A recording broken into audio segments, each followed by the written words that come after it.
Welcome everyone to the Koochiching County Board of Commissioners regular meeting for Tuesday, June 11th, 2024. Will you please help me open with the Pledge of Allegiance, please?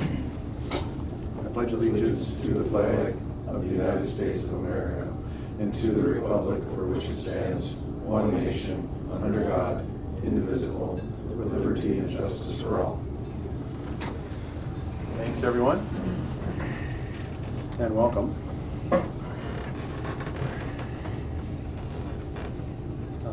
First item under county business is to approve the proposed agenda with additions and or deletions. We have neither today. So Chair would accept a motion to accept as presented. I'll make a motion. Thank you, Commissioner Roach. I'll second. Thank you, Commissioner Yeah, Mack. those are two. Thank you, thank you. Here's your packet too. Oh, great, you're just Johnny on the spot. It's good to see you back. So we have a first from Commissioner Roach and a second from Commissioner McIntyre. Good.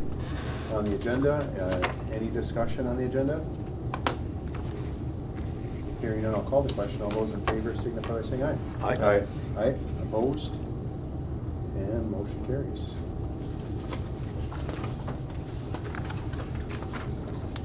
Lots of minutes here. Yes. Next up is to approve the minutes from the May 21st, 2024 regular meeting. As Adam said, we have about 15 pages of minutes here, so. The Chair would accept a motion. I'll make a motion. Thank you, Commissioner Roach. A second. Thank you, Commissioner Howell. Any discussion on the minutes? Hearing none, I'll call the question. All those in favor signify by saying aye. Aye. Aye. Opposed? And motion carries. Next up is financial business, and the Chair would accept the motion for items A, B, C, and D. Which is the May summarized payment listing, May payroll and ACH vendor payments, approved courthouse claims, and approved highway claims. I'll make the motion. Thank you, Commissioner McIntyre. I'll second it. Thank you, Commissioner Roach. Any discussion on the claims, payments? Hearing none, I'll call the question. All those in favor signify by saying aye. Aye. Aye. Opposed? And motion carries. Thank you. Next up is to approve a warrant void. That is, find it here. It's A3E. This is a warrant void in the amount of $1,213.95 due to wrong vendor.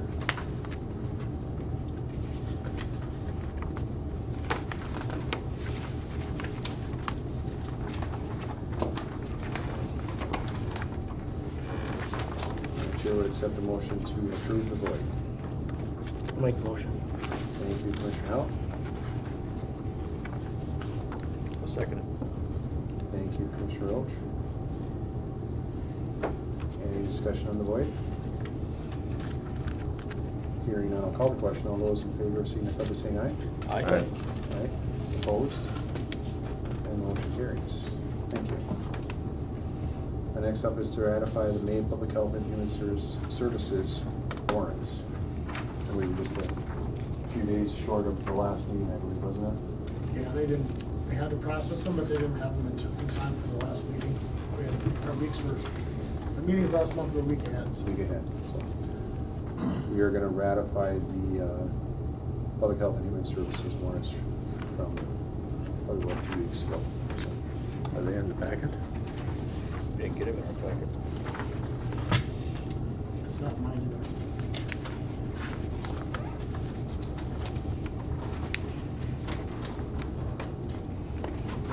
We will pull. Yeah, I didn't find them either, actually, so. We'll remove item F from the agenda here today until we get the actual payments, if that's okay. It's stuck. Maybe they Come come somewhere separate, else. did they? Check section was checked Oh, I out. didn't see them. Or are they all in one here? I guess guess I didn't go through the checklist. I don't think they are though.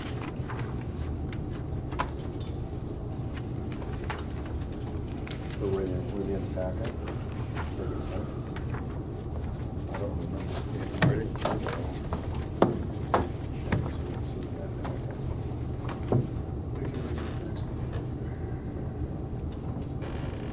Sorry about that. That's right.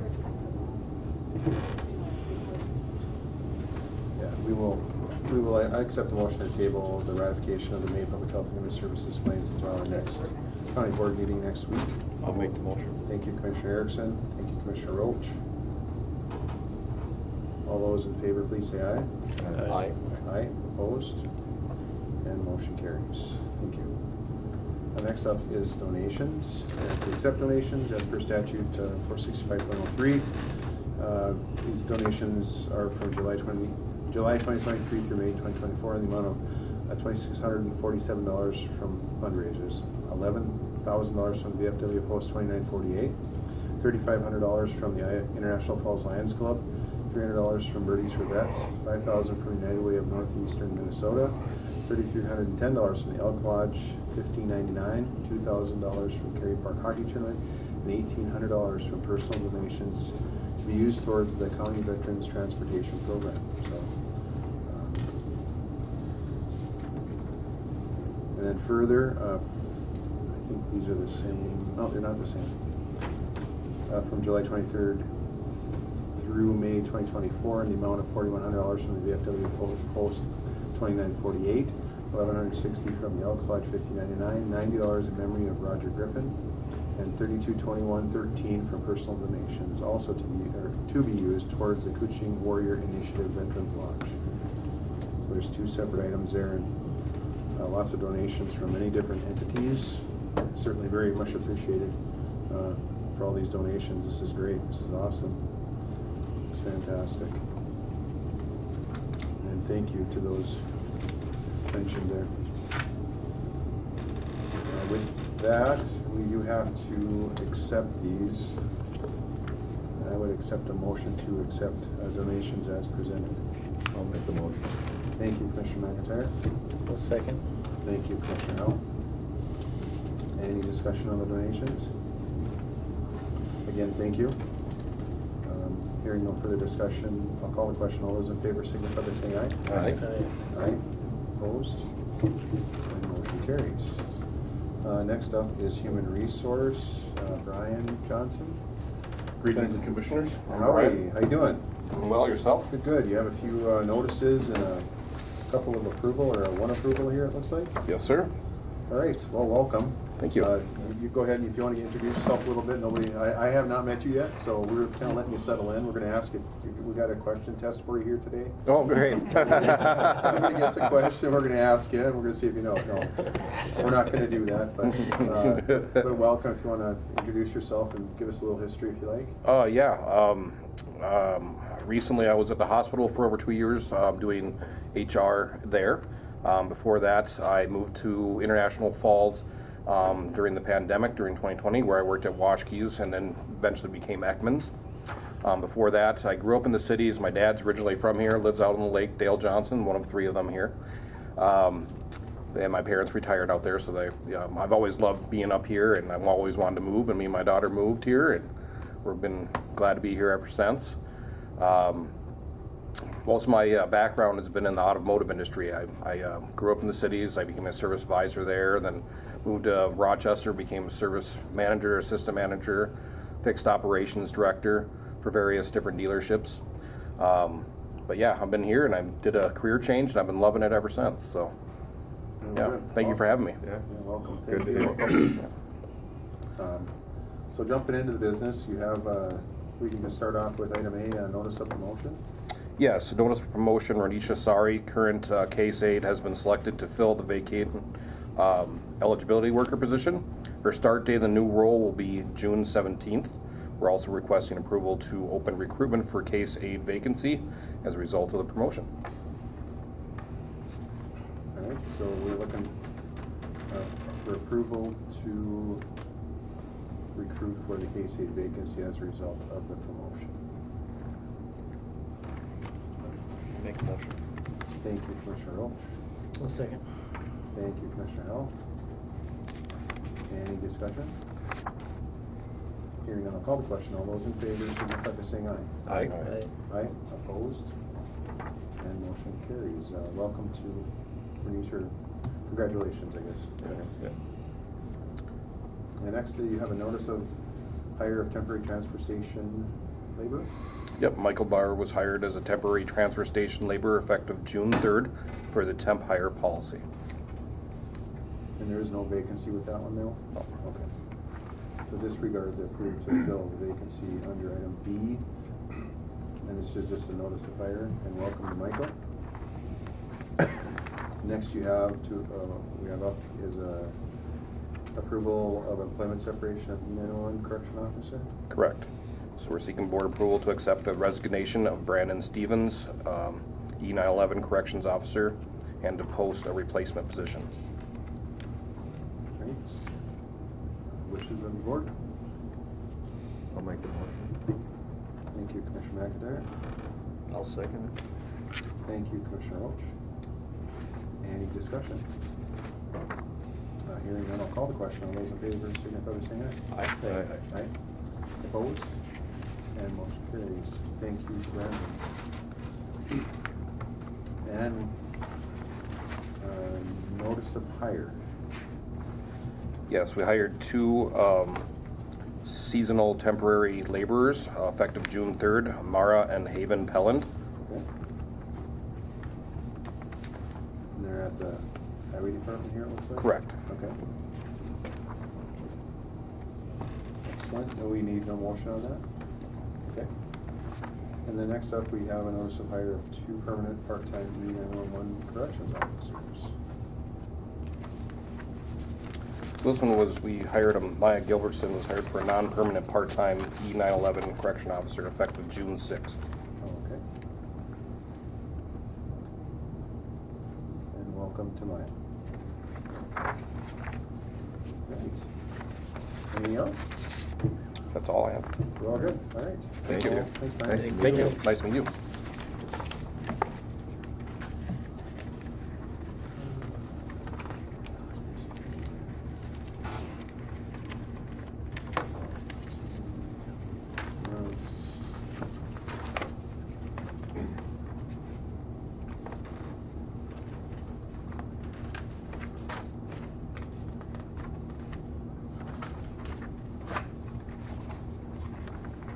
Next up is to approve a tower space agreement with Coastal Television.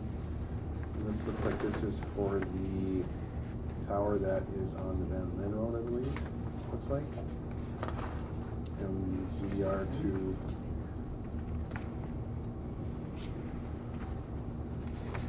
approve the tower space agreement. And why would that? We must own this tower, I would imagine, right? Yep. Yes, and so they just place their equipment on it, Okay. and I think it's a 5-year, I believe it's a 5-year agreement that is expiring July 31st, 2024, so we're getting ahead of it. Actually, KQDS, we're currently under contract with them, and they were recently acquired by Coastal Television, Okay. so there's a little bit there. Jeff has reviewed it. No changes to the contract other than dates. Other than dates, so up for consideration is approve a tower space agreement with Coastal Television Minnesota LLC effective August 1st, 2024 for a period of, let's see here, 60 months, beginning August 1st, 2024 and terminating July 31st, 2029.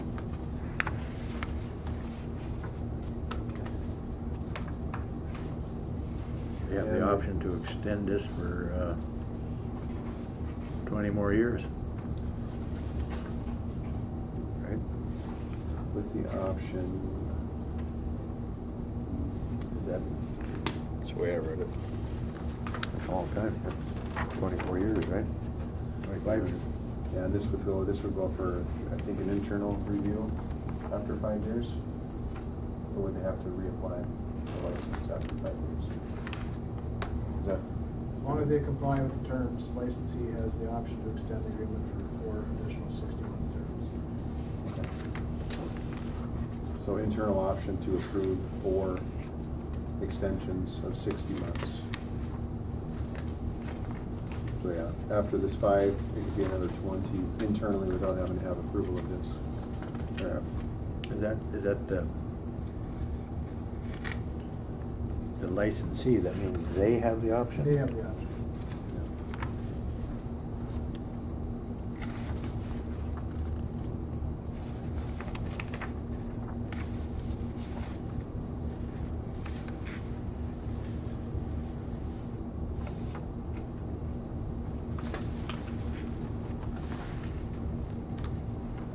Do we want to hold on this for more information, or are we comfortable?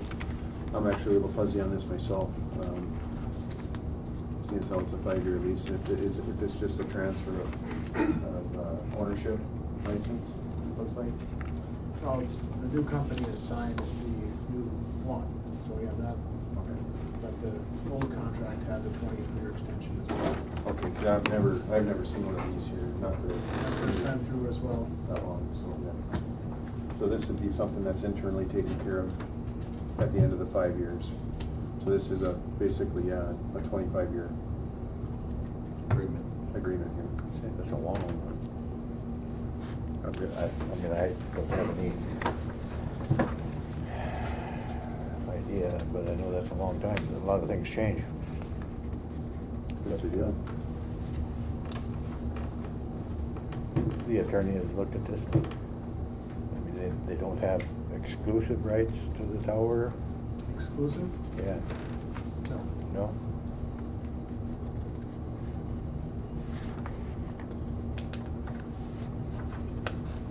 Would we feel more comfortable having more information? What's the, is there a fee? So this is essentially a service that the county provides for the people, I mean, To have their services Yeah. television available to services. the county, or to the citizens, yeah. I asked the question if we should be charging for it. We do not charge. We do not charge. I asked if we should be, the county attorney, and it's just not something that's normally done, I guess. Well, let's maybe hold on that. I accept the motion to table item, it's the right item here, item under county business, item 5. We'll table approve tower space agreement with Coastal Television until we get some more information. Who would we go to that's much more knowledgeable than I am? Well, yeah, this has never come up before, so I think it's a good idea. I think what we'll do is we'll compile a list of the towers that we have in the county, and then we'll do private and county-owned towers. Just so we have a list somewhere, and I've seen the list. I actually have the list somewhere, but I don't, off the top of my head, I don't remember which one's which. We only have a couple of towers that we actually probably own, and I think we're probably leasing tower space, or Minneato's leasing tower space that we pay for Minneato Television, so we're probably leasing from the DNR or from some other entity. But we can get that information, we can have it maybe in a package for the next meeting. That would be okay, or the meeting after then.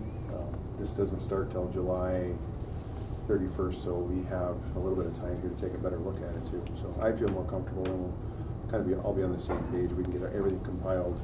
Better understanding of how.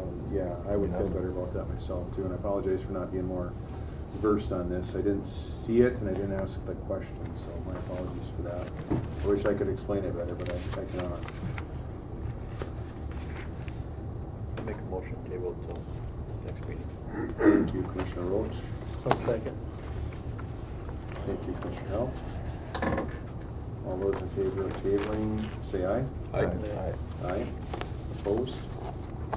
And motion carries.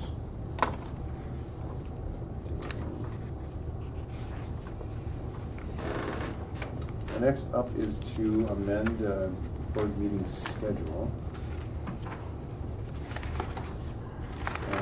We're looking at moving the December 31st, 2024 meeting to December 17th in order to approve the 2025 budget and meet state reporting deadlines. I think we have to have that probably shortly after Christmas, 27th or something.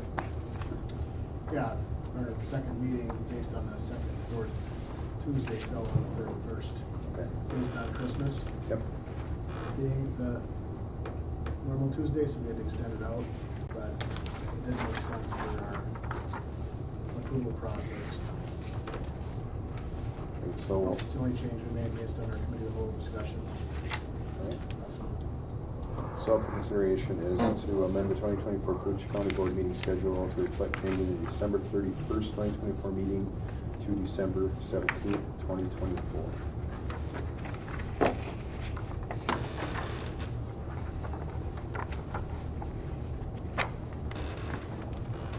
Make the motion. Thank you, Commissioner Roach. I'll second. Thank you, Commissioner McIntyre. Any discussion on the meeting change? Hearing none, I'll call the question. All those in favor signify by saying aye. Aye. Aye. Opposed? And motion carries. And next item is to approve liquor license. And this request is from Minnesota Store LLC, formerly Rainy Lake Spirits, Snack Attack number 46 for off-sale Sunday intoxicating liquor license is for the period of July 8th through December 31st, 2024. We had a public meeting prior to this meeting. As required by statute, we did not have any public comment or concerns. It's been reviewed, and if approved, it'll be signed by the county attorney and the sheriff, I believe. And it did go through the licensing committee already, so. Any concerns or further discussion? That was just change of ownership, right? I believe due to ownership, yes. Yeah, there's already an off-sale Yeah. store there. And it, as required, a formality under the statute is kind of what this looks like to me, so. Any other concerns, comments? Chair would accept the motion to approve said liquor license for Snack Attack number 46, and the license for the license period of July 8, 2024 through December 31st, 2024. And then they'll be on a schedule, I think, annually. Make motion. Thank you, Commissioner Hill. I'll second it. Thank you, Commissioner Roach. Any discussion on the license? Hearing none, I'll call the question. All those in favor signify by saying aye. Aye. Aye. Opposed? And motion carries. Thank you.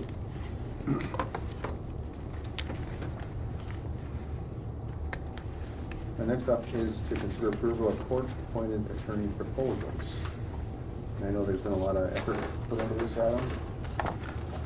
Yes, so, I think even last year, we had discussed just we dropped down to one court-appointed attorney, and that is a lot for one person to deal with, especially when there's conflicts, or multiple people that represent the same case, so, had some conversation with, state court administration, judge, county attorney's office, and talked about kind of the changing landscape in Minnesota was to move to a flat fee schedule. And we brought it to the committee of the whole, talked about going out for RFP. We put all those documents together. The board approved the RFP process, contract, and documents. We went out for RFP and received two proposals. One of them, well, both of them actually are under current contract under the hourly rate. Joshua Knuckles has been under contract since late 2023, and Hallie has been under contract since about March. County Attorney's Office reviewed the proposals as well as court administration. There are no concerns with their recent performance, so the recommendation is to approve the proposals. Contracts are for 3-year terms based on those annual bid amounts. So Recommended motion is to award proposals to Joshua Knuckles in the amount of $45,000 annually and Haley Fisher $25,000 annually to serve as court-appointed attorneys for Koochiching County and to enter into 3-year contracts with both awardees effective July 1st, 2024. So this is the cost of $70,000 annually for 3 years. And they are agreed to the 3 years. Is there any escalators or percentage increases or anything? There is not. There is additional compensation for appeals or a judge-approved special witnesses, things like that, that are outside the norm. Yep. But they agree to take on a rotation of our cases based on that amount. Okay. Sounds good. Thanks for all the work you put into it too. I know it's a lot of fiddling around with this one here and struggling to get the seats filled. So we appreciate the parties that come forward to do this too. So appreciate them stepping forward and getting into a contract with us. So Chair would accept the motion as presented to award the 2 parties for the total amount of $70,000 per year for a 3-year commitment, 3-year contract. I'll make the motion. Thank you, Commissioner McIntyre. I'll second. Thank you, Commissioner Hall. Any discussion? Hearing no discussion, I'll call the question. All those in favor signify by saying aye. Aye. Aye. Opposed? And motion carries. Thanks again to you, Adam. I know this is a lot of work getting this done. You're welcome. The next up is to amend motion from 2023 06-26 to include Administration Director to Jail Construction Approval Matrix. The matrix is, we kind of went through the POC and we had some discussion on who is in that matrix, and they just kind of have a breakdown of who is included in there and the dollar amounts and for what type of approval it is, whether it's budgeted, non-budgeted, etc. We discussed to include Adam Cole, Administration Director for the county here on that, or in that matrix. We currently have Trent Nicholson and Dean Tweet is on there right now, and this is just for some of these things that pop up over the course of time, from what I understand. And this is normal procedure. We just want to make sure that we had a point person on site, added to Dean and Trent, and between the 3 of them, I think we can have a good discussion and kind of filter out what's going on and stuff like that. And obviously, with the help of ICS, we'll be able to kind of designate where these are supposed to go. So this does have the blessing of the POC here from the meeting that we had here last week. So we would just be looking for approval of that, of adding Adam to that matrix at this time. And the prior matrix had been approved already, as really hadn't changed at all. So the amounts are the same, and just with the addition of Adam here. So I'll make a motion. thank you, Commissioner Roach. I'll second. Thank you, Commissioner Hell. Any discussion? Hearing no further discussion, I'll call the question. All those in favor signify by saying aye. Aye. Aye. Opposed? And motion carries. Next up, we have the to ratify approval of jail construction insurance provider. So it sounded like it must have went through. I'd asked it to go through. I've not seen the paperwork yet. But in light of the construction mobilizing on site, we wanted to get that moving as soon as possible. The POC reviewed all the proposals and the quotes and made the approval to select Hanover as the insurance provider through Gallagher there. Yep. So they have, you can see the deductibles and the coverages. We kind of got through 3 different quotes. Local provider, a local company with quite a bit more. And these quotes that we'll be looking at today for Hanover is actually well within the budget that was budgeted for this insurance. So, and seeing as how we haven't got really anything super fantastic going on there yet, we should be okay with waiting for a little bit. So this is construction for the new jail, proposed Well, the jail that's going to be built here adjacent to the building here, this is the insurance coverage and for any types of incidentals that pop up during construction and some of the liability associated with that. So it gives you a little bit of the breakdown here. And really a formality. We do have obviously liability covered, but this kind of covers the job cost too. And this is not insurance for the contractor. The contractor, my understanding, still has coverage and insurance for their portion of work scope. So and all the liabilities that go along with that. So this is just additional. So Hanover is, True Insure is the agent, Hanover is the company? Gallagher is the company that's gonna process it. Hanover's the name of the insurance company that they quoted through Gallagher. Okay. Itasca, I got the Gallagher from Itasca County, that's who they went through with their jail project. So I got quotes from them, they put it out to a couple of their providers, and then True Star out of International Falls went out for a couple quotes too. Okay, I see Hanover, okay, I see, I missed Hanover there up the top, I was looking. Yeah, sorry, it's kind of small. I missed. But our current, MSIT is a trust that insures the current county property and vehicles. They do not provide a builder's risk type of coverage for the size of project that we're doing. That's why we had to go out for additional insurance during the construction phase. Once it's completed, I think this quote's for the 18-month type project completion, and then this will go away, and then it'll go back under our MSIC coverage once it's been turned over to the owner. And this is part of the budget of the project too, I understand? Correct. So,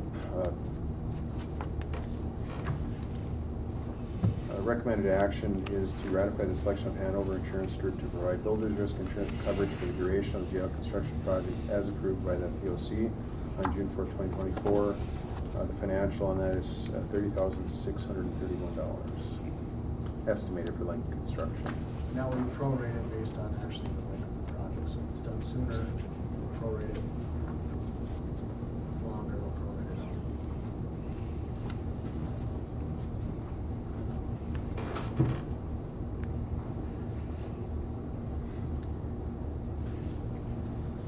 I would accept a motion to accept Hanover Insurance Group for the amount of $30,631. I moved. I'll second it. Thank you, Commissioner Erickson.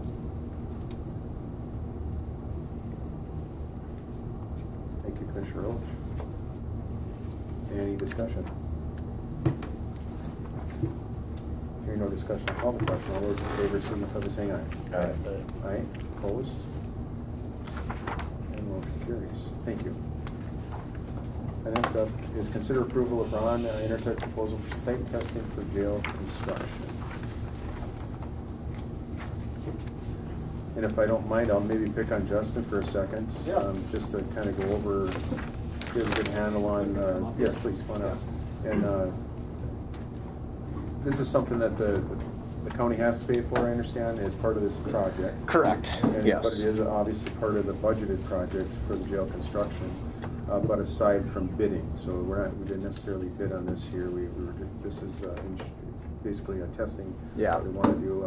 We did run this through the POC again, and it is recommended to go with Braun as proposed for all the testing for the jail facility. So you could explain it better, maybe. Yeah, so the third-party inspections are budgeted, so we have a line item to handle that, and it is a requirement that the owner, a third party, provides that testing, not the contractor providing their own testing. That'd be kind of fox and hen house type thing, right? So we got a couple quotes, as you've probably seen in your board book there.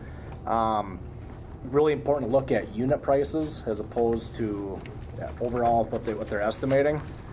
We will be paying for services rendered, not a lump sum amount. So we call for a concrete test, we call for compaction test, we pay for those tests. If you look at the rates, some are higher, some are lower, but they're very comparable. And then with the state adoption of energy code, The Braun Intertech proposal also includes the the building envelope inspections that are state required. So it's a one-stop shop. Otherwise, if we went the other firm, we'd be hiring a Braun-like company to handle the whole thing anyways, because the other outfit does not handle those energy compliance tests. So that makes sense.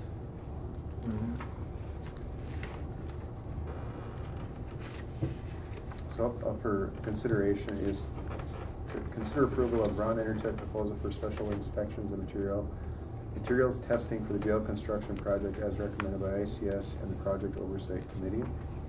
The proposal estimate, which could vary, is $154,412. That could change. It could be, I'm assuming, a little lower depending on the testing and whether all these testing gets done. So I'm comfortable with Braun, and I'm comfortable with the recommendation and from the POC and from ICS. So I would stand for questions.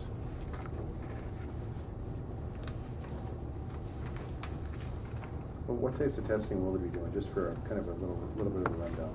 Yeah, so right off the bat would be soil testing, doing like getting a proctor on soils, making sure it can meet compaction. So essentially compaction tests, concrete tests, visual rebar inspections, structural steel inspections, energy compliance or billing envelope, and that's about it. Fire, What's that? fire, Fire? did you say something, was there something about fire there? No, they wouldn't. Fireproofing or fire stopping rather on fire walls. Yeah, they do that as well. That's a big one.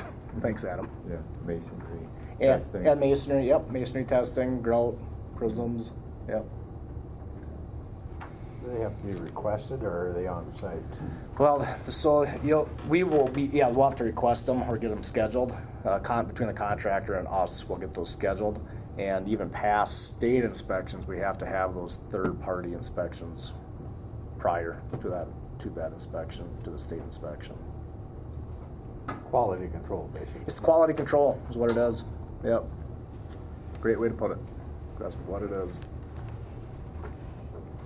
And they're very good. I think they've been Yes. doing it quite a long time, and you know, obviously the other company as well is been doing it as well. And They're both good firms. I want to point that out. They're both qualified firms, 100%.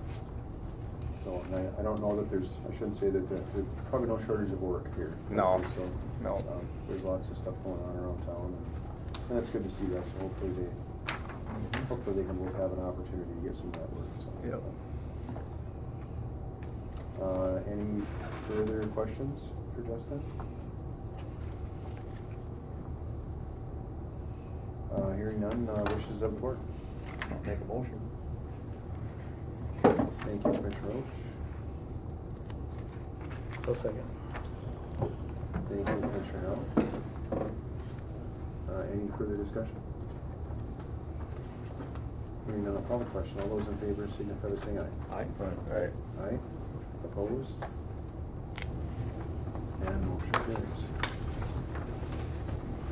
Next up is to approve change in committee appointment to appointment of Koochiching Technology Initiative. Let's get through here. Just has to do with, we have two commissioners appointed to that committee.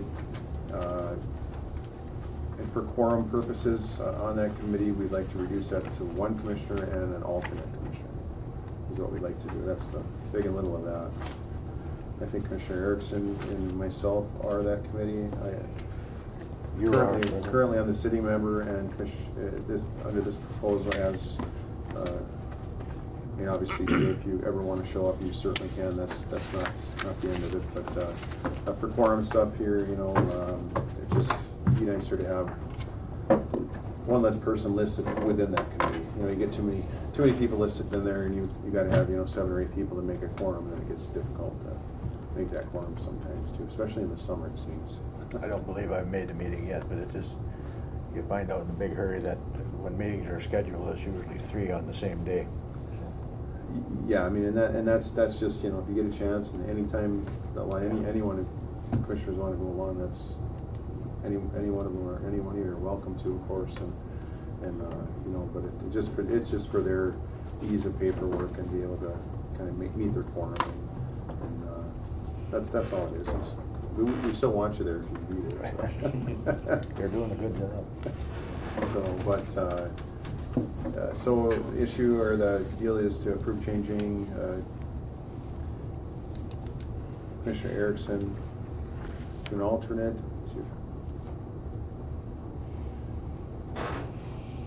Let's see, approve change of Commissioner Erickson to an alternate to Commissioner Jason on, Commissioner Sheldon on, the Koochiching. Yes, so Commissioner Erickson. To an alternate on the Koochiching Technology Initiative Committee, rather than have two appointed commissioners as recommended by the KTIC committee to meet their quorum requirements.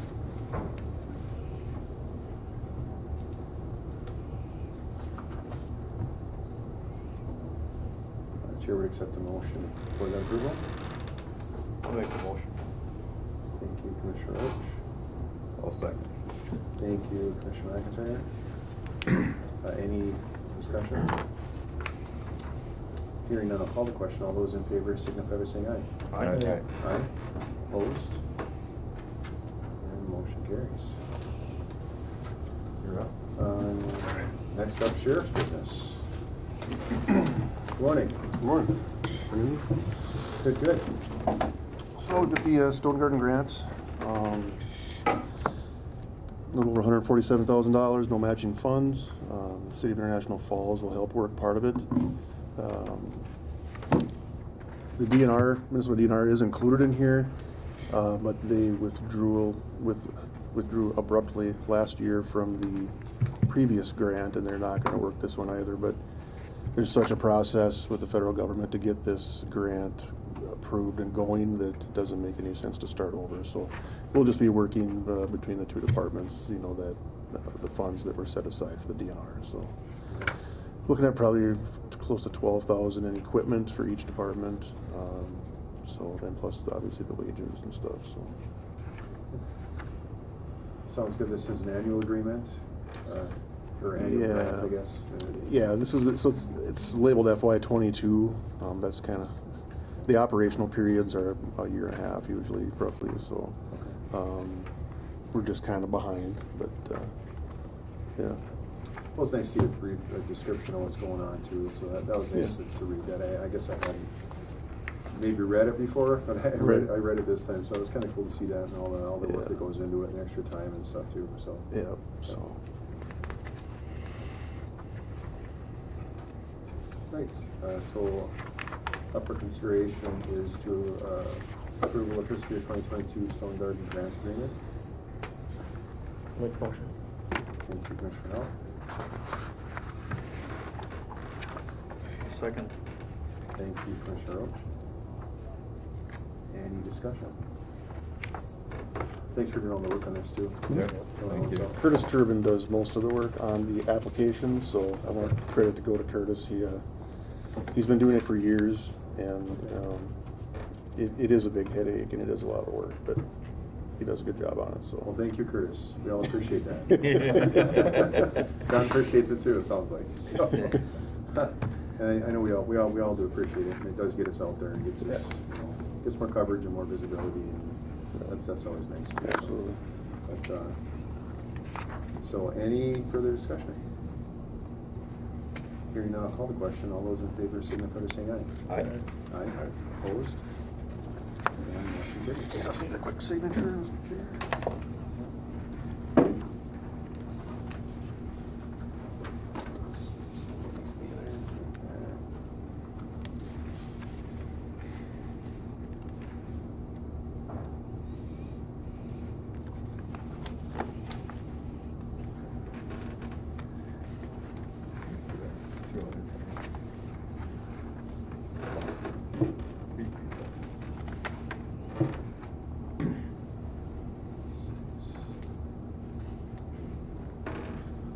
Thank you.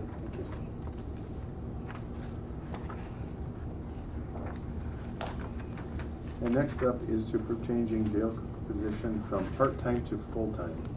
We've had a lot of discussion about this here, and Terry is here. All right. So we have been without a cook since the beginning of February now. We went out for the RFPs for a couple of companies. They came in around approximately $200,000 per year or higher. We did a second round. We had reached out to those two companies and then did the request for proposals. We never got any when they went out a month or so ago. We tried advertising for a part-time cook. We didn't get any applicants. We advertised as full-time. We got 8 applications and we have 1 selected. So we're requesting to change that position to a full-time position from part-time and authorized to fill the position. And this is, so everyone's aware this is something that different than what it's been in the past? Part-time, the jail cook has only been about 28 hours per week in the past. And we've considered obviously going out for contracts, which were... We never got any back other than those 2 companies. And then we don't have, again, any local companies that are doing that. I know we used to have an option there, but that kind of went away. Well, nobody reached out to us with the request for proposals about a month ago. Delivery becomes an issue, the 7 days, 365, you know, those all become an issue. Right, absolutely. So we've had a lot of internal discussion here through, I think, through management committee and as well as some personnel discussion and cost and things of this year. Not having the service is unacceptable. We have to provide the service as per statute, and I think we're kind of our, you know, and this is the best opportunity too, I think, to fill that spot without having to have what's been going on. So I really think we need to move forward with this consideration. And it's just been a long road for you and for everyone else that's been doing it. So we thank you for all your extra work, I'm sure, and other folks' work that's been filling in here and there and that. So is there any ideas of having a spare or a part-time perhaps, or? I think with the full-time we should be good. You know, once the new jail is complete, you know, maybe, but I think we should be good for a while in the cook position. That's good. And this, when's this position you gonna hire fairly quick here on that? Immediately. Oh. Lisa was helping out, but she was putting in minimum of 2 to 3 hours per day above and beyond trying to help me. And so now she is done. So she wants a little bit of her summer, and I don't blame her. Yeah, absolutely. So. I appreciate all the extra work too. So this hopefully this will help and be a smooth transition. And Yeah, with increasing the hours, we've got a few ideas in the works once we do have the new facility. One of the things that we're looking at, we're required by the DOC to provide programming. So eventually what we would be able to do is have that person instruct the inmates on like serve safe courses so they can go get a job when they get out of here and they're already trained and ready to go. Makes the DOC happy, and you know, makes that those extra hours being utilized in a good way. absolutely. Yeah, that's a good idea. Yeah, very good. Anything further? Any questions? Move on this? Okay, anybody have any questions for Kate? So you have 1 full-time? Right now we have 0. Yeah, but you will have the 1 full-time? 1 full-time. And then when one goes up for vacation, or they get sick, or do you have any? Right now, on the weekends, we're using Domino's, Okay. and then prepared salads and stuff like that to go with it. We could continue with that, or we could have the cook prepare, say, a lasagna that just gets put in the oven, or something similar that's very easy for the inmate workers to prepare. Basically plate. Plate ready, sure. Wishes of the board?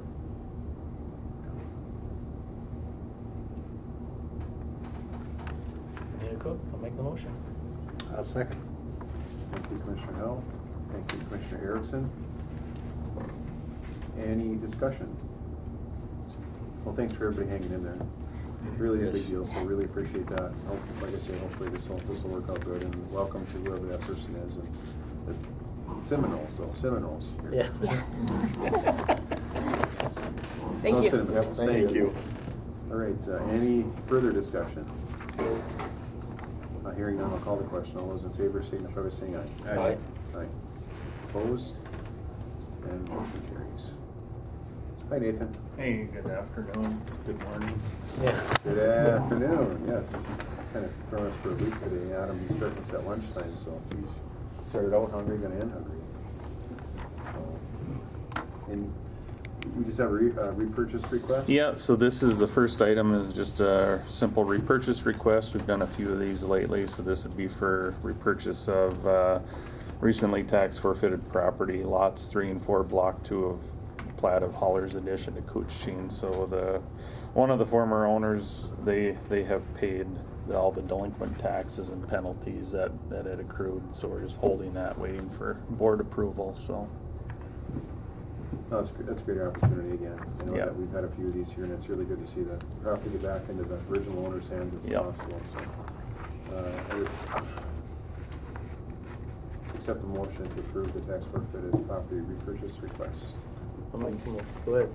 Thank you, Commissioner Roach. One second. Thank you, Commissioner Hill. Any discussion? Hearing none, I'll call the question. All those in favor signify by saying aye. Aye. Aye. Opposed? And motion carries. All right.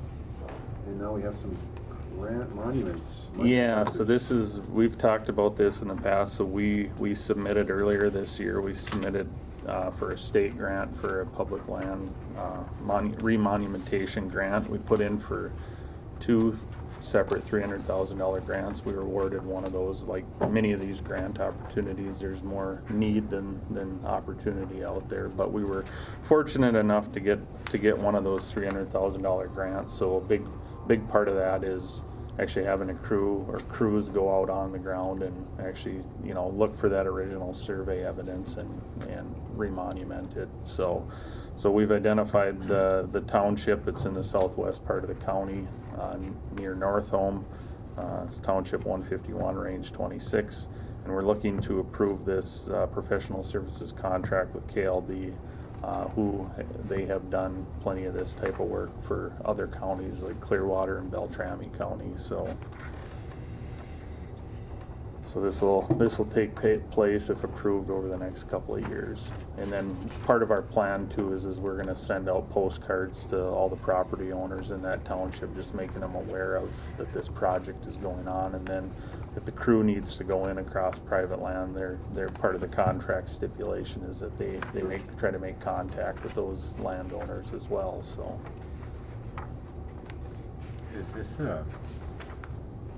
$300,000 is for one township? yeah, so that's not all. It's a good chunk of it is for the contracted services, but we'll be able to recoup some of our time and materials, the monuments and whatnot too. So Mary Jean will be able to recoup some of her, internal costs. Reed is doing a lot of the research behind the scenes, so he'll be able to recoup some of that grant as well. So, but a big chunk of it is for the field portion of it. There are not very many existing corners in that township. So, Like a lot of money for one township. yeah. How many monuments have been in that? It's 173 monuments that have to be basically that don't exist or we don't have evidence that In that exists township. in that one township. Wow. That's why that was one of the big reasons why we picked that one, is because for that reason. And then the other reason is Cooch County, if you think of it, there's a lot of public land everywhere, but this is one of the few townships that has a good mix of private and public ownership, so it should benefit everybody there. So There are disputes down there? no, not that I'm aware of. No. But some county land though too, right? Yeah, county, state, and private. So, and then it abuts our common border with Itasca County too. So,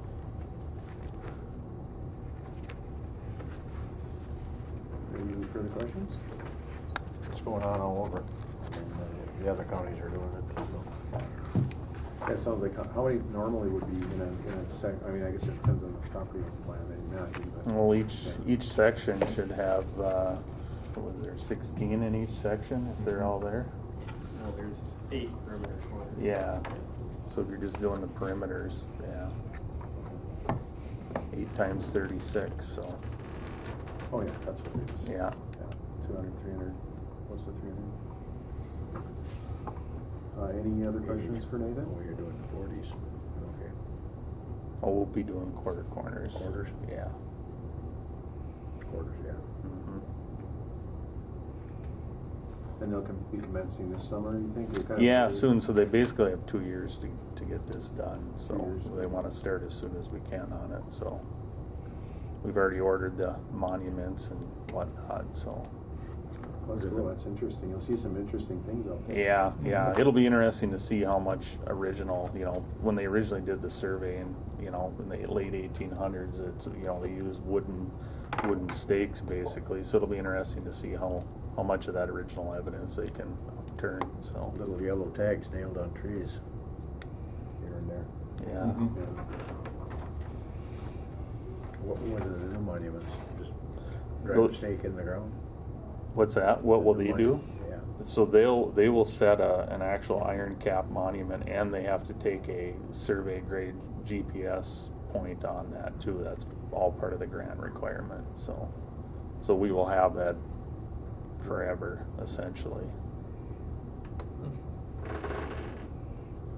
Well, that's a good program, and this will continue, perhaps? Hopefully, yeah. Hopefully the state, I think we've seen through this grant application, many counties have put in for it. And, some counties don't have the need right now because they've actually been just doing this type of work through their normal levy, but a lot of counties haven't, they don't have that luxury, I guess. So this is From the state? this grant comes from the state, yeah. Great. What's the latest GPS technology? We won't see the line shift like we've seen before? Well, the idea is a lot of that's why the field work is so tedious, and Reed can speak to it because they have to actually go back through the notes and see how the original survey was done, and The goal is to recreate the original survey lines and try to restore those new monuments to where those markers originally were set. Where they originally were? Yep, and they do their best job at that as they can, finding evidence on the field, all the research and everything. So then my question becomes, in Lake of the Woods County, they moved everything, the WMA must have done surveys and moved property lines. That was conceivably, I don't know why that wouldn't happen here. Well, If that's that happened. also why it's a good idea to go out and talk to the landowners and, have discussions with them. If they have any testimonies or witnesses of original monuments or resurvey monuments, then they can provide that information. Or if they say, my grandfather put this fence line in on this section line, back in the 20s or whatever, that original evidence was likely apparent back then, so.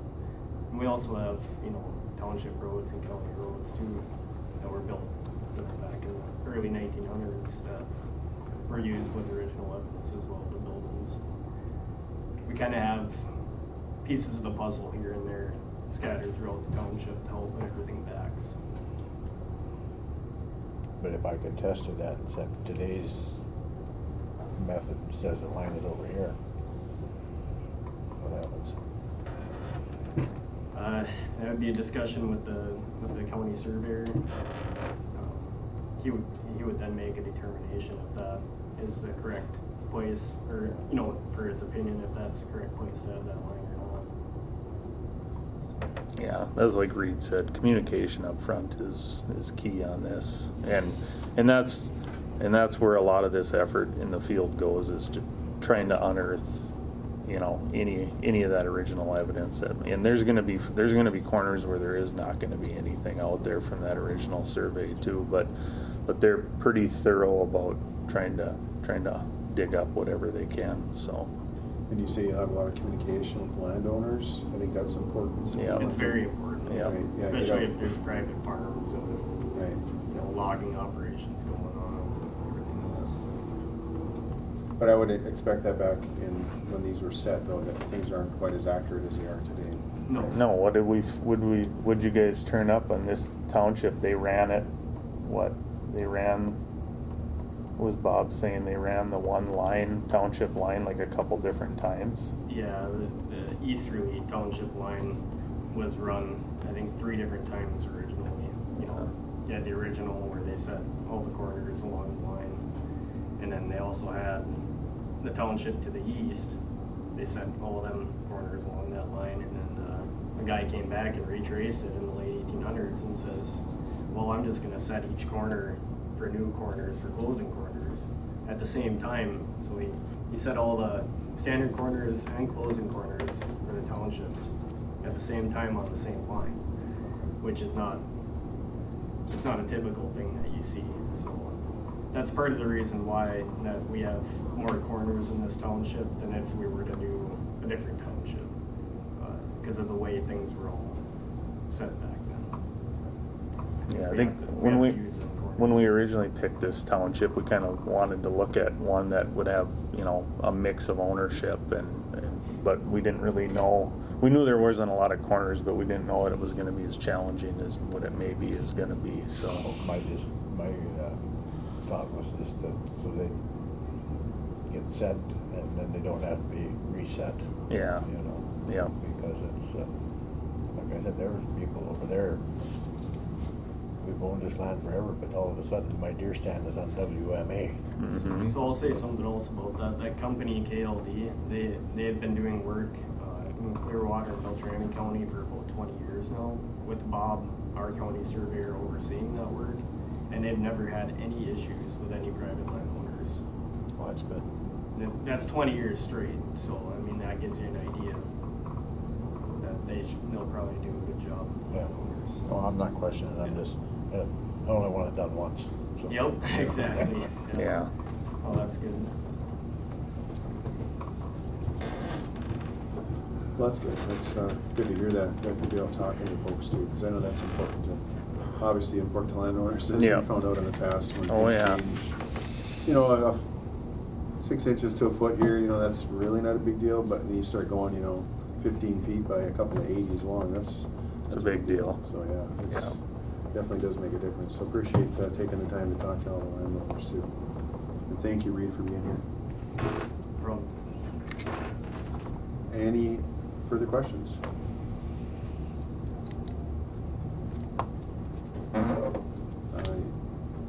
So up for consideration, we'd be looking for a motion to approve professional service contract for a PLS monument grant.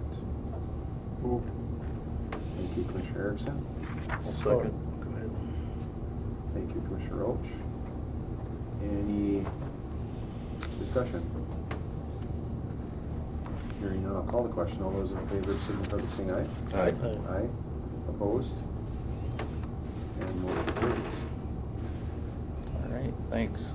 Before I leave today, I got to grab a signature from Jason. So. Oh, you want to talk about that site visit perhaps? Maybe? Yeah, so that was kind of the last thing under our department's business. So I kind of reached out to Berger. They, if you remember, they are the ones that are trying to develop the peat project way out west of Big Falls, out in Pine Island Bog. Last year, their original 25-year lease was up with the DNR because it's DNR land where the peat operations would take place.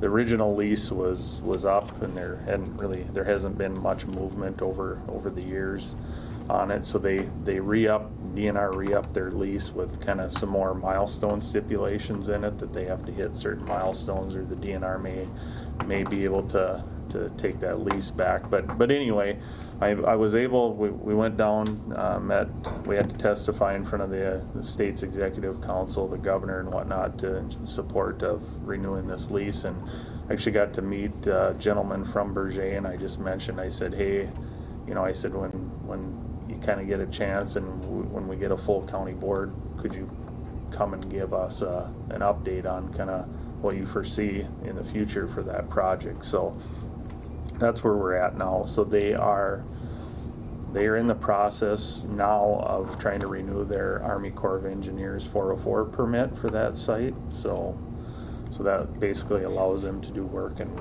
draining wetlands essentially. So that original permit that they had, that also expired. So they're going to be up here. Long story short, they're going to be up here the week of September 9th. And I had originally thought, maybe envisioned that they would come to the board here in committee of the whole and kind of give an update, but he kind of they want to extend the invite to the board to come out on site and basically look at the site with your own eyes, and then, you know, that's maybe a better way to kind of see things. So they're gonna be up here that week. They're gonna have folks from the DNR and the Army Corps on site as well. So he was just wondering if the board wanted to do that, and if we did, then it obviously has to get approved as a board activity, I believe. So Yeah, I think I would accept the motion to accept that invitation, and then just whenever that date is, when we get a little closer, we'll just do a deal as a board activity. Would that be okay? We have to have it as a board activity, but yeah, I think going on site is neat. I know Nathan and I visited there last spring, was it? yeah, I think it was last year. Nathan was worried about the bugs, because it was really close to the bugs that were coming out. He's got You know, he's like, experience. you can just see his hesitancy. I will He's like- guarantee you they are way worse this year than they were last year. He's like, well, you want to go where? And I'm like, when? And I'm like, oh, yeah. He's like, I don't know about this, you know. So all the way out there, he's watching the windshield, you know. He's like, no, not a lot of bugs yet. But the closer we got, they weren't quite out yet, but they were very close to being out. So we actually got there about 3 days before they all hatched, I think. And, Yeah. But so it's quite a sight. It really is. I'd never been out that far on that. I'd never been to the end of the road, and yeah, it's pretty neat. So very, very neat site to go take a look at and understand what it's really about. Yeah. So, and it's pretty impressive actually too, because there has been work over the years. Yeah, they have done some site development there over the recent, say, 10 years, past 10 years. So Yep. So there's a lot of it's cleared and ready to go, with the opportunity for more to be cleared. But yeah, well, what's cleared is quite impressive. It's a big area. yeah. Yeah. So I know that week, so September 10th, there is a scheduled board meeting that Tuesday. So should I kind of look to maybe Wednesday, Thursday of that week to potentially set up a site visit? Sure, that's too far out for any of us. Yeah. Who can be there, and who Yeah. can't. You know, we can, if you want to get something on the books for the week of the 9th of September. Yeah. Yeah, I guess the second, that would be a good, like a Wednesday would be, I don't know how that works for anyone, Wednesday. If you rip across or. No, that's fine. I don't. You can go cross country there. Yeah, I know exactly where it's at. Been there a few times. Mhm. Can't quite see Red Lake from there, but just about. Mhm. So I'd accept a motion to accept the invitation to do a site visit. It's for a date to be determined first week of September 9th. Mr. Chair, Yes, please. can we just include in the motion to add it as a board activity now? Yes, please. And add that as a board activity. Yes. When is bird season open? Right after that, Oh. the following Saturday. So don't bring your shotgun. Delay it for a week then. There's only spruce grouse out there anyway. You won't want to shoot one of those. You're saying that anything that spends time out there is suspect? Yeah.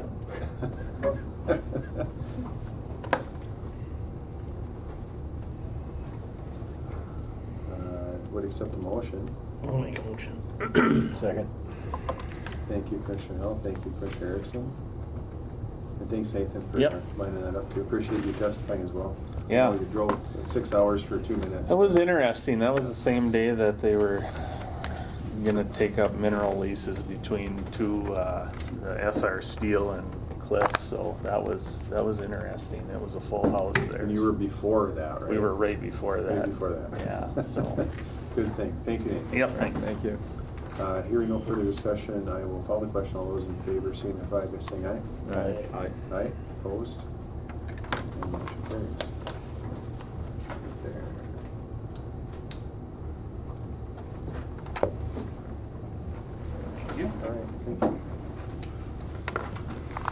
Hi, Matt. Hi. And you want to go through the resolution pre-scoot first? Well, Or do you want to jump ahead here? I wonder, because we have Mr. Lassard here, I wonder if we could take the second item first, if that would be all right, and just try to push that ahead. You okay with that? Can you hang out there for a couple more Jason? minutes, Yeah. Jason? He's got a pretty, how long is his presentation, Matt? 20 minutes? I think Jason said it was about a 10-minute presentation. This, yeah, we're Yeah, pretty. fine, whatever. I'm here, and short presentation. Okay, appreciate that. Thank you. Should just be a few minutes. Yep, no worries. So this is a conditional use permit for Matthew and Amber Lassard for agricultural use. The Planning and Zoning Commission met on Thursday, May 23rd, to hold a public hearing on the conditional use permit application submitted by Matthew and Amber Lassard. The parcel is located at 4074 Highway 11, just outside International Falls here. It's located about a mile south of the city. The applicant provided information on the application for a conditional use permit for agricultural uses. The Planning and Zoning Commission heard additional information provided by the applicant and public comment. The Planning and Zoning Commission voted to make a recommendation to approve the conditional use permit application submitted by the Lassards to allow agricultural uses which are limited to and include a maximum of a combination of 25 chickens and/or ducks and 2 goats at the subject parcel. And I included the staff report and additional public comment. There was one comment that came in after that was opposed to the approval. They did not support the granting of this permit, and it is included in your packet, that comment. Right, wishes of the board.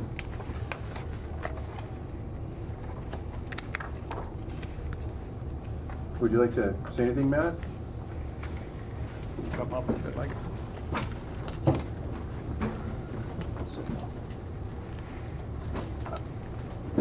I don't understand why they keep saying I'm diminishing the property value out there.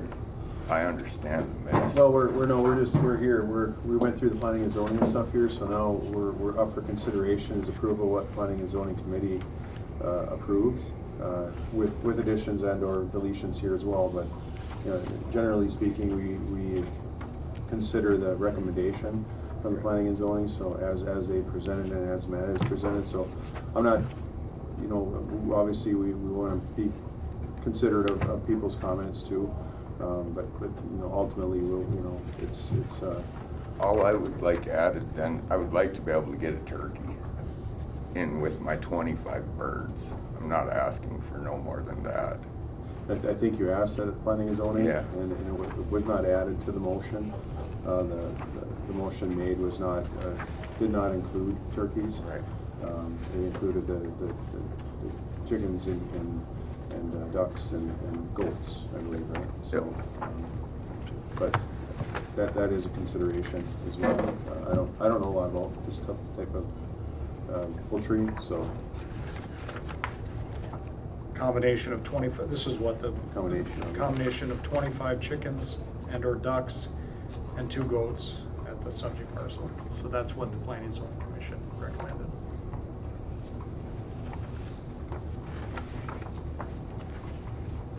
And you're requesting a turkey? Yeah. Did planning and zoning have issues with that, or wasn't that actually kind of brought up at that time? It was brought up. I know Mr. Lassard asked the question about turkey, and the decision was made by the person that made the motion to not include it in his motion. So he didn't include it, and so the motion was just for the 25 chickens, combination of 25 chickens and ducks and 2 goats. It was discussed briefly, but they didn't add it to the motion. And there is no zoning change here. No zoning change, no. This is if he obtains a conditional use, agricultural uses are permitted with a conditional use permit. And then at the planning commission, we showed where zoning allows for agricultural uses, and which is right across the highway, and then some distance to the south. So he's on the edge of where agricultural uses are allowed without a conditional use permit. And there is one other conditional use permit right next door that was approved by this board for agricultural uses, similar type uses. That one was, I think, sheep and chickens, so.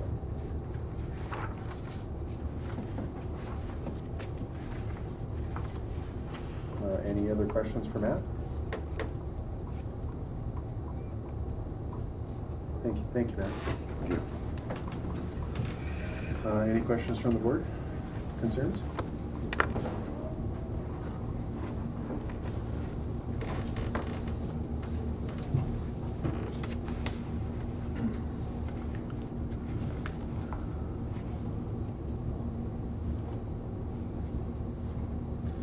There's plenty of acreage there to support what he's proposing, so, I mean, there's lots of acreage there. He has, what, close to 20 acres, I think, out there.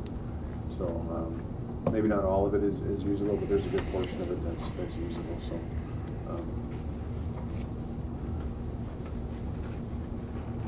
Thoughts?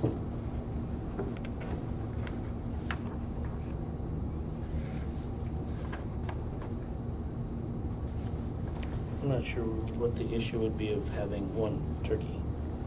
I guess. Yeah, I don't know the theory or the thought process of that. I didn't. They didn't add additional information about it. They just didn't. They didn't add additional information on it, and they just decided that their motion was for what was proposed. Or not what was proposed, I'm sorry. What they had made a motion for 25 chickens and ducks combined and 2 goats, and when the turkey was discussed, when Mr. Lessard mentioned, hey, could we add a turkey? They decided, no, we don't want to add anything additional. We're just going to go with this motion. So there was no additional information provided to say one way or the other why or any of that. So I don't know what their thought process was. That just they were moving forward with the motion.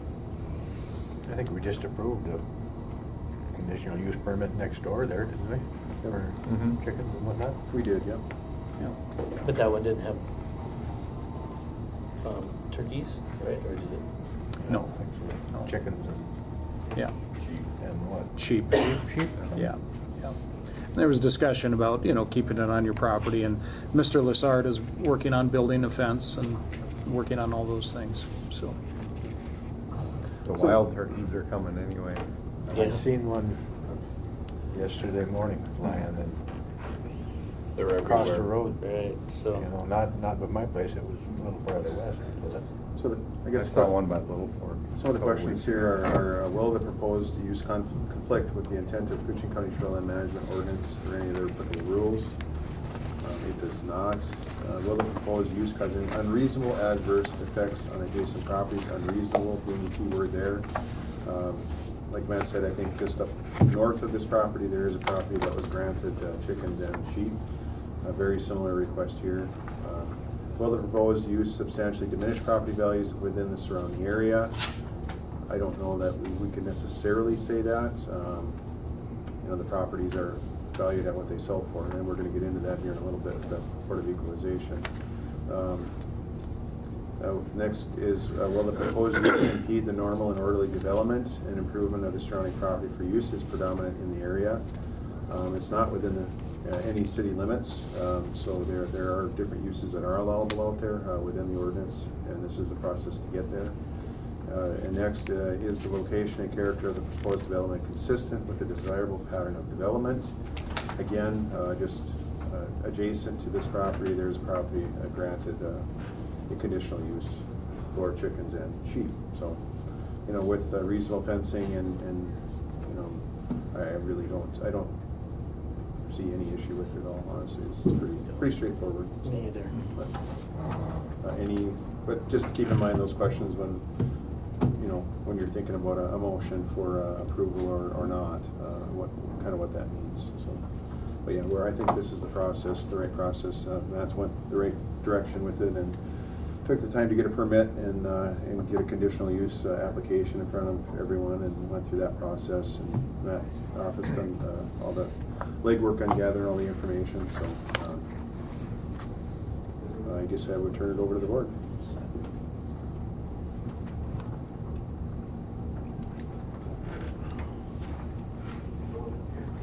Or better yet, I would accept the motion for approval with consideration of his request of turkey. I will make that motion. How many turkeys? 25, I was gonna say 25 total, but that's not gonna be. 25 total birds. With two of those being turkeys? Yes. Okay, you understand that, Matt? So it's 25 ducks, chickens, and not more than those 25 can be turkeys. Not more than two. More than two. Yeah. Well, we So could have 25 birds total. 25 birds total, and no more than 2 can be turkeys. That's better.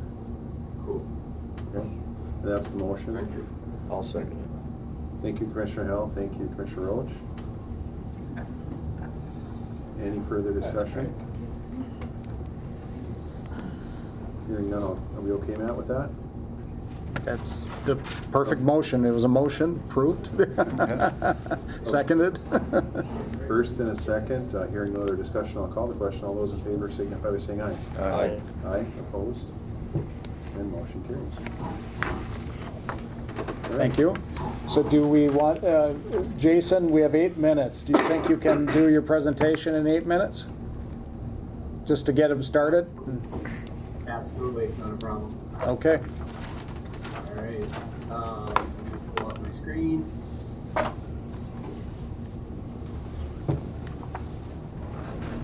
right. We'll talk to you later. See that. Thank you, Matt. Thank you. Can you guys see my screen? Yes. All right, great. So Matt had asked me to attend today. Since there are some new commissioners probably not familiar with this project. Again, I'm Jason Chop with SEH. I serve as the consulting engineer for East Koochiching Sanitary Sewer District. Recently, as of Friday, the county, as the fiscal agent, submitted application to PFA for funding for this project. And what I wanted to do is just go through a handful of slides, just bringing you all up to speed and aware of this sewer rehabilitation project. Again, we're calling this sewer rehab project for Koochiching County and East Koochiching Sewer District. The area shown on the slide is the area where we're going to be doing some rehabilitation of the sewer system. Here's a little background on this. Let's see here. We went through a series starting back in 2018 of an investigation of sewer I&I, which is trying to identify and repair leaking sanitary sewers with the reduction of reducing the inflow and infiltration due to this aging infrastructure. And the method we're proposing here is rehabilitation, trenchless construction for sewer manholes and pipelines. Back in 2018, MPCA had requested under a schedule of compliance that North Koochiching Sewer District and all of the customer communities, which include East Koochiching Sewer District, City of Rainier, and International Falls, which all have sanitary sewer that flows to the treatment facility at North Kooch, provide documentation and a program that they're effectively managing their I&I and reducing it. So shortly after that, SEH started working with East Koochiching with a series of flow monitoring and manhole condition assessments and smoke testing to determine what was the condition of the infrastructure of all of the sewers within East Koochiching Sewer District. We did this in 2 phases, phase 1 and phase 2. And then as well as we had long-term flow metering for I think it was an 18-month period to try to identify which areas were getting the most inflow and infiltration. Followed by in 2020 and 2021, we went through a series of sewer televising. So at that point, we had smoke testing results, manhole assessment results, and sewer televising results to help identify what the problems were within the sewer system. I think I already jumped through this. I'm trying to move through this quickly. This is the phase 2, which we did in 2019, as well as the sewer investigation, and compiled it into one large report. We submitted that as a facility plan to the MPCA, identifying the problems with recommended repair actions. What we've come up with is this is the region that is in the worst condition within the sewer system, and we have within that outlined area, which we call basins 2 and 3, you'll see a series of dots. Those dots are manholes that require rehabilitation because they are leaking and taking in stormwater, as well as those yellow lines are sewer lines that need to be lined with cast and plastic pipe. Right now, we're in line to submit the application, which was submitted last week, and be put in the queue for loan and perhaps grant funding for the project. The anticipated project cost is $1.665 million. Once the construction or the construction bid documents, the design essentially is complete and submitted to MPCA, and is on schedule to be certified by the end of this month. Once the PFA reviews the funding application, they'll be getting back to the county and the district to determine what level of loan funding versus some affordability grant funding they could be eligible for. And then at that point, the county can decide if you want to go out for bids. Once bids are received for construction, you can determine whether you want to move the project forward. That was a lot in a short amount of time, so at this point I would open it up to the commissioners for any type of questions or comments. That's perfect, Jason. So just because we're just about out of time, I'll just bring to the board's attention that in 2022, the county board approved a resolution adopting the facility plan. It's a much bigger plan. I mean, it dials into the individual manholes and lines, and we have a copy of that. But in 2022, that was approved by the county board. At that time, they knew that this process was going forward, and we need to address these I&I issues, and this is part of the process. So now, based on the estimates, engineers' estimates of about $1.7 million, we submitted an application with the PFA to see if there's grants and or loan funding available, and they'll report back to us. The resolution in front of you, which we can deal with after your additional hearing here at 1:30, is just supporting that we're going out for this application to find out what funding is available. So. And we are, I believe, on the intended use plan with the PFA, so all indications are the project is eligible for low interest, 2% loan over 20 years. It's a matter of once they review the application and do their affordability review based on debt and user rates, whether or not the county will qualify for any type of grant to help take down the amount of loan value. Thank you, Jason. Yep. And Jason, I think I could have you sign off. I'll address this with the board after later this afternoon. Great. If there's any other questions, feel free to reach out to me. Thank you. Thanks. Thank you, Matt. Thank you. We'll circle back to this here. At this time here, we're going to get into a Board of Equalization. I think we can move forward while they're going along here. We'll just we'll move forward with the oaths, and everybody has the oath of the Board of Equalization. And if members would like to introduce themselves to the public, we'll start off with Joan. I'm Joan Nelson, the County Auditor Treasurer. I'm Dale Erickson, Koochiching County District 5 Commissioner. Tester Hill, Cooch County Commissioner. Jason Chilblom, Koochiching County Commissioner, District 4. Ricky Roach, Cooch County Commissioner, District 2. Adam McIntyre, District 3 County Commissioner. Glenn Peterson, County Assessor. And mentioned with the oath, the first 6 members mentioned will be taking this oath, and Shelley will be administering the oath. Well, I'm Shelley Johnson, Tax Coordinator, Assistant, not Assistant, Deputy Auditor Treasurer. I never used that one. Okay, so if you guys just want to recite it all together, that way you don't have to one at a time. All right, go. I, Adam McIntyre, do solemnly swear that I will support the Constitution of the United States and the Constitution of the State of impartial form, according to law, to the best of our ability and understanding. All right, and then once you sign it, I'll take them back. Next up, thank you, first of all, thank you all for being here and taking the time to be here today. And the Board of Equalization is an explanation of the property values throughout Koochiching County. And this is not a tax identification process or a budget process. This is actual valuations of properties and how they're assessed and how we get to that assessment.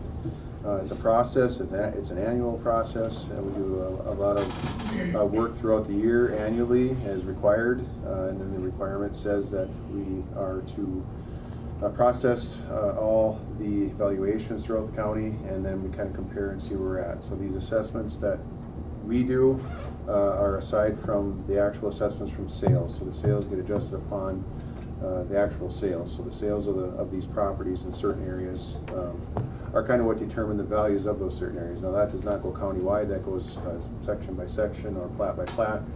So it isn't a countywide spread. So if 10 houses sell for X amount of dollars in the south part of our county, that does not affect, more than likely will not affect the north part of the county. So just so some people understand that. I don't understand all the intricate workings of the assessment process. My understanding is limited to the cost of, or the price of what people will pay for property and how we determine that value of that property. So I'll hand it over to Glenn Peterson, County Assessor, and he can explain further. We also have So what I'm going to do is, so you understand that your value, our value, everybody's value countywide, actually statewide, has to be in the range of between 90 and 105% of what property sells for, okay?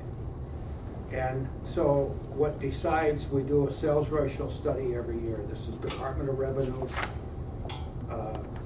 They set it up at statewide. It isn't the special program I do. I don't come up with it. I just follow it. And so what we look at, and we get this every year, is a report that looks something like this, okay? And what this is these are all the sales in a given year. And your value is, your sales ratio is broken down by tax district. So you got 361, 362, 363.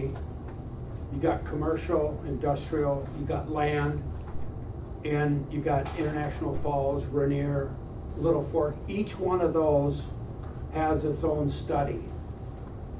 And the reason that's important is because if you're in International Falls, your value has absolutely nothing to do with sales out on the lake, sales in Little Fork, sales in Big Falls, okay? If you're in School District 361, 62, 63 also has on water, off water. And so if you're on water, like on the big lake, your values are only affected by sales on water, no sales off water. There's a big misconception of what affects your value, okay? And so if you look at this, can you see where my cursor is here? all this is going into this year, School District 361, if you go over here, had 30 sales. 14 of the sales were off water, 16 of the sales were on water. The total ratio for 361 was 91.5%. The water sales were 84.64. So we didn't really do much on the lake this year. The problem on the lake was a couple islands, specifically Susan Island and Stop Island. So we raised the values fairly big in those two islands, okay? And then that's to get it over that 90%. And then in 362, we've had an ongoing issue there. You can see the total ratio is 89, and there was 9 sales. The water, 71%. By the way, the Department of Revenue mandates that if there's at least 6 sales in a taxing district, we have to run the ratio. They do if we don't. And actually, as a backup, if I decided I don't want to do anything, I'm not raising any values because I don't agree with the system, they're going to raise it to 90% on their own, okay? I kind of have some guidelines of where the raise can go, land, buildings, whatever, okay? 363, we have a bad problem still. Ongoing, you can see there was 13 sales, 11 were off water. The ratio 67%, off water 66%, on water 84%. I feel like we've caught up with what's going on, but we haven't caught up, I feel, in 363 yet. They're still paying an enormous amount of money for land and property in School District 363, okay? And then you get down to International Falls Commercial. We were way off there, 77%. What I determined was the problem was the 2-story buildings downtown that were being remodeled and sold for a lot of money. I was able to increase the values of the older 2-story buildings only and not touch any other commercial in the city. And that's what we try to do, and that worked out real well. International Falls, we were looking really good. We're at 97%. We went down, what, Derek, how many? In the Falls, we kind of go by plats now. I think we went down about 3 or 4 plats. Yeah, and most of them we didn't do anything in the city. And that's looking really, you know, Little Fork, 101%. We were, somebody said on Facebook we didn't do anything in Little Fork, and somebody said, oh yeah, we did, didn't we? A couple years ago, man, we went up 60%, okay? 101%, 10 sales. Last year, I think there were 14 sales in Little Fork. We never had that many sales in Little Fork. Rainier is interesting. You see over to the right, we had 4 sales. 73%. I'll pick up on Rainier a little bit later. That's what necessitates what I do. Okay? Percentage has got to be between 90 and 105. So I'm gonna, just to give you, whoops. Hope this doesn't, I don't lose it. This is a quick rundown of what's coming up. Now, the sales ratio study started, what, October 1st? And ends the end of September the next year, so we're maybe like halfway through it. So what I did is, we're just looking straight ahead. Here's 361 off water. Current ratio, 92.7%. Looking good. Here's 361 on water. The ratio's 90%. What's going to be an issue here is 2 areas, Lynx Island and the Ratwood River are way low. If I took those 2 sales out of the study, the lake is okay, the big lake, the islands, all that. Where that's a problem is if I have to raise the value in Lynx or in Ratwood, they're going to say, well, you only got 1 sale. Well, what do you do? Ratios are ratios, okay? It's a tough call. And this is early, but right now, 90%. 362 off water, right now we're sitting at 87.43. 362 on water, 62%. And that's on the Little Fork River specifically, okay? 363 off water, 96.8. Right now, looking good. 363 on water, 82.89. We're low. That's the Rainy River. And I'll get into that a little bit later. Rainier, I'm actually worried about Rainier. You got to have 6 sales, and right now we got 1, 2, 3, 4. 6 months ago, the ratio is 46%. That's really bad. That is really, really bad. But you have to understand, to be honest with you, because normally, you got to have 6 sales. We just haven't really done anything with Rainier for a long, long time. And what I did this year is I equalized all the plats in Rainier, and the square footages are all the same in Rainier now. And part of that is imputation. Now, I'm going to show you something just to make sure you understand this. You see this first one right here, okay? My value was 159. Can you see that? It sold for 225. So you take my value, divide it by 225, and you get 70.67%. You take the next sale, 27.1 we had on this, sold for 59.7. The ratio is 45.39. That sold twice of my value. The next one we had 66,000 on, sold for 140,008. And then here's one down here on the river. We had 343, 2 on, sold for 377.5. 2 years ago in Rainier, we had 6 sales. I had to run the ratio. Guess what? It was like 60%, 55. 4 of the sales were off water. Let's say 4 of the sales were on water, on the river. The 2 were off water. The ratio on the 2 that were off water was over 90%. The 4 on the river was, I think, 55%. That year, if you had property on the river in Rainier, it went up 75%. That year, the islands went up 70%. The mainland went up 50, 60%. Exploded in the last 2 years.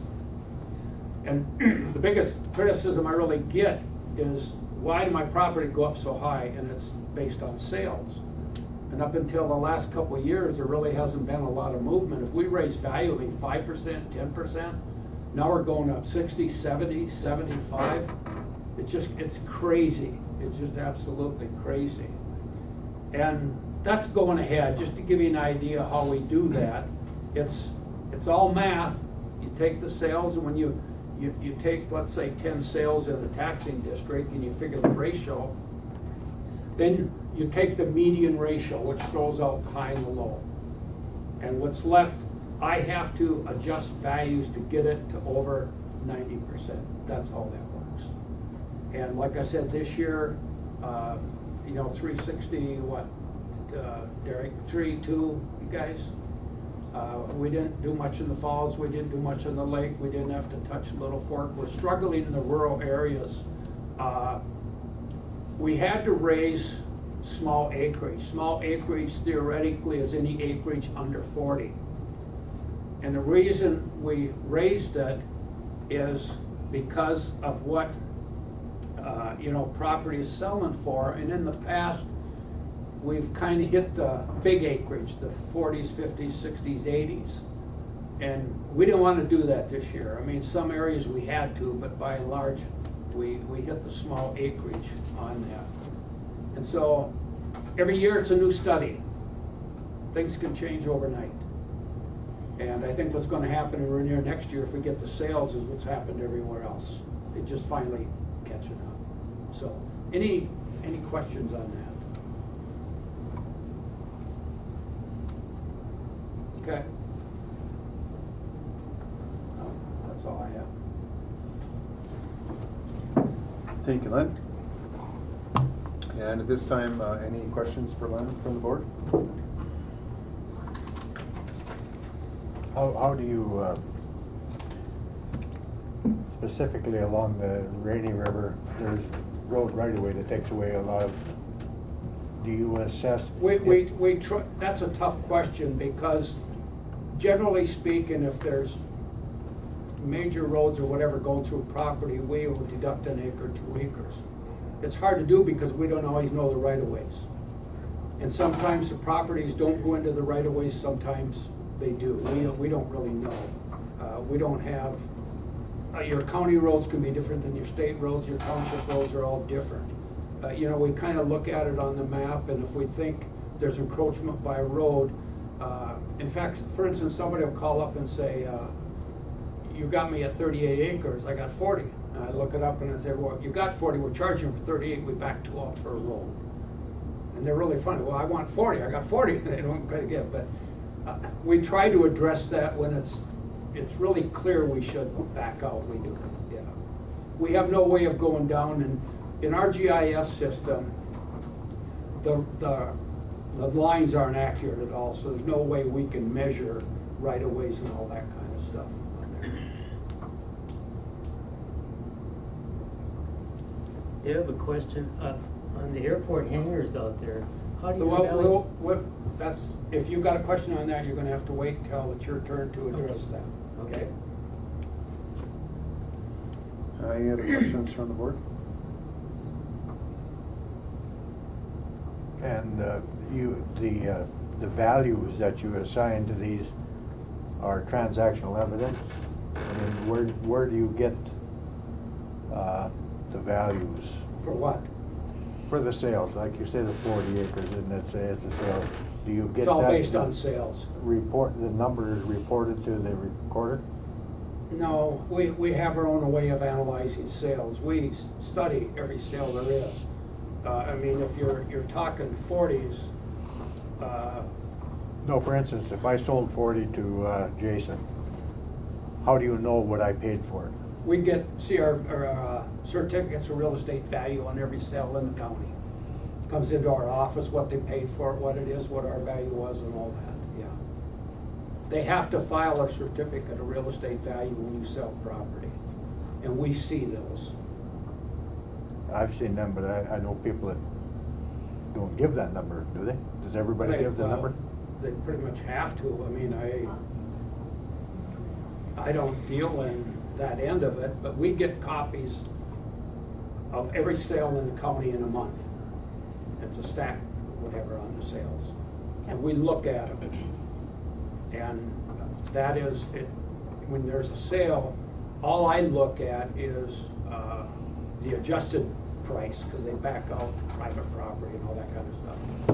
And then what my estimated market value is. If for some reason there's no CRV, I wouldn't know about the sale. And the auditor's office will not process any deed transactions without that certificate of real estate value. If the sale is over $3,000, it will not go through. Then the next question is, do you look at it, values, ag versus seasonal recreational? Do you make any kind of distinction? No, when you get, you guys feel free to jump in.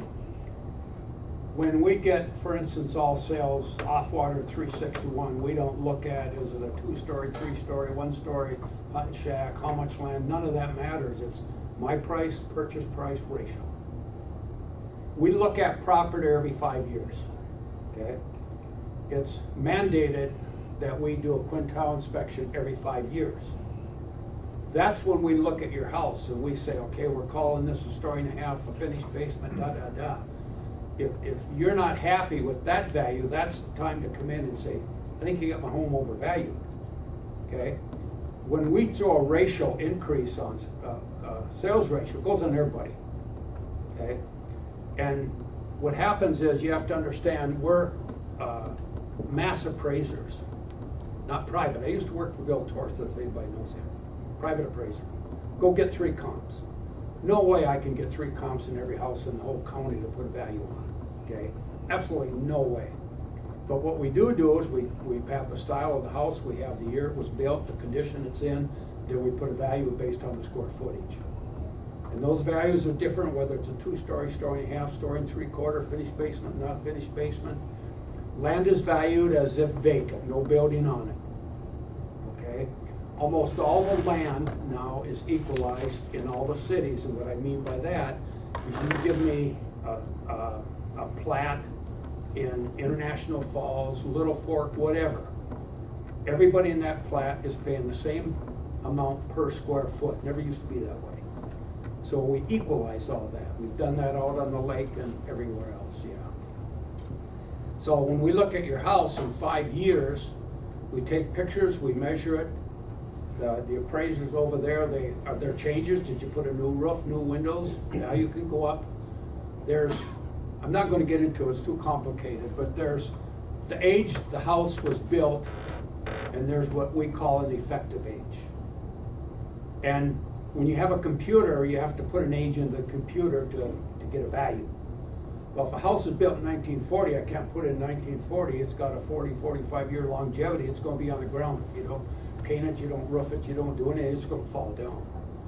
I can't call it 1940. I can't call it 2024 either. That's not fair to you. The effective age is the longevity that's kind of left in the house based on the upkeep. So if you have a house built in 1960 per se, and let's say 20 years later you put a new roof on it, new windows, whatever, the effective age might be 1980, 1990. And the age it was built was 1960. Say, there's a lot of things that go into that, but we're mass appraisers. We don't get in the homes. There can be a big difference in valuation when you go in, and if somebody calls and says, well, I disagree with your value, I usually say, look, if I look at your home, will it change your mind? Oh yeah, I haven't done anything to it. Well, you assume anybody built a house in 1940, 50, they did something, and you might get shocked. You go in there and it's the same old bathroom, same da-da-da.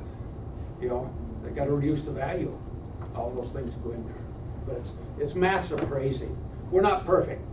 You have to understand that when we put, I'll use Little Fork, for instance, because I can pick on him here. When we put a 60% increase on Little Fork, there's going to be houses in Little Fork where way too high on those. And there's going to be houses where still way too low. I can guarantee you, if you go out on the lake right now and look at what's for sale, you're lucky to maybe find a house that's within 100,000 of my value right now. You know, it's just that far off. But we have no way of knowing. Yeah, you know, when we put the value on, it goes on everybody, treats everybody, you know, the same. And you know, a lot of times the biggest issue I get is, well, I can never get that for that house. I don't know. I'm not a realtor. You don't even really know if you can get it. Say, and I might be too high. I might be too low. I wouldn't know that. So therein lies the question that you're probably going to hear a lot is, you know, the valuations, and I'm going to speak specifically of family farms and things like that. People that are not interested in selling land, so the valuation really doesn't mean nothing, other than it raises, you know, obviously would raise the taxes at some level. But you're not interested; it's going to stay in the family. So what we're talking about is probably it's still worth more. It's still worth more. Even though it stays in the family, it's worth more. Doesn't matter whether it sells or not. It's worth more. Yeah. Okay? It just is. It's worth more. It is. But it's probably an issue that needs to be addressed farther up the line, because that's... No. The fact it stays in the family has nothing to do with value. We don't have value differences because it stays in the family. Okay? If land goes up due to sales, whether it stays in the family or not, that land is now worth more. Whether it stays in the family or not. Right. I mean, if you're sort of suggesting we can't raise the value because I don't plan on selling it, there's nobody in this room who's going to put their property for sale. You know what I mean? Well, it's hard to get the point across, but that's and it's Yeah, I hear probably you. nothing that you can you can do about it. But you know, you're talking about people that derive income from that land versus people's valuations that going up too, but they don't derive income. from that land, so it's a big discussion. Any further questions from the board?